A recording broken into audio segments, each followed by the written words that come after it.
আসসালামু আলাইকুম। আপনারা সকলে জানেন আজকে আমাদের দেশনেত্রী বেগম খালেদা জিয়া পরলোক গমন করেছেন।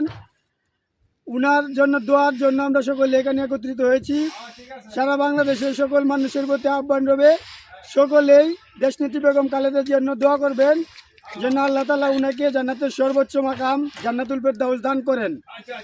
উনি শুধু আমাদের বাংলাদেশের বিএনপির একমাত্র চেয়ারপারসনই ছিলেন না, তিনি ছিলেন বাংলাদেশ আমজনতার দল, ধর্ম, বর্ণ নির্বিশেষে সকলের নেত্রী। উনার জন্য আমাদের সকলে দোয়া করা উচিত এবং কর্তব্য। তা আমরা সকলে উনার জন্য দোয়া করব এবং তারেক জিয়ার প্রতি আহ্বান থাকবে উনি যেন তারেক জিয়াউর রহমানের আদর্শ লালন করে বাংলাদেশকে আগামী দিনে আরও সুন্দর সুশৃঙ্খলভাবে এগিয়ে নিতে পারে এবং সামনে ধানের শীষের বিজয় সুনিশ্চিত হয়।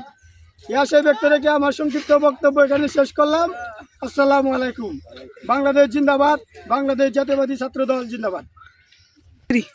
এখন আমাদের মাঝে দেশনেত্রী বেগম খালেদা জিয়ার জন্য দোয়া চাইবেন দয়রামপুর মানব সেবা টাইগার স্পোর্টিং ক্লাবের সাধারণ সম্পাদক আশরাফুল ইসলাম কাজল, 10 নং বিশকা ইউনিয়ন ছাত্রদল। বিসমিল্লাহির রহমানির রহিম। আজকে এই ভারাক্রান্ত মন নিয়ে আমরা এখানে উপস্থিত হয়েছে।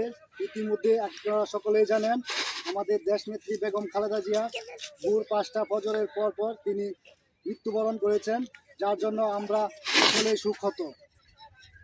বর্তমানে এই সারা দেশের মানুষ জানে দেশনেত্রী বেগম খালেদা জিয়া মৃত্যুবরণ করেছেন।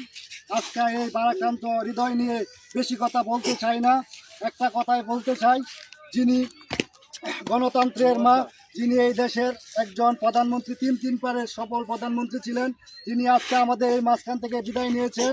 আজকে আমরা এখানে যারা এসেছি সবাই তার জন্য দোয়া করতে এসেছি এবং দেশবাসীর কাছে আমি দোয়া চাইব বেগম খালেদা জিয়ার জন্য সকলেই দোয়া করবেন এবং দেশনেত্রী বেগম খালেদা জিয়ার যে স্বপ্ন রেখে গিয়েছেন আপনারা সকলেই বাংলাদেশ জাতীয়বাদী ভারপ্রাপ্ত চেয়ারম্যান জনাব তারেক রহমানের হাতকে শক্তিশালী করবেন, যিনি তার মায়ের রেখে যাওয়া স্বপ্নগুলোকে বাস্তবায়িত করে সামনের দিকে দেশকে এগিয়ে নিয়ে যেতে পারবেন। আমি আর বেশি কথা বলবো না, এখানে আমার বক্তব্য শেষ করছি এবং বেগম খালেদা জিয়ার আত্মার মাগফিরাত কামনা করে সকলের কাছে দোয়া আরজি মোনাজাত।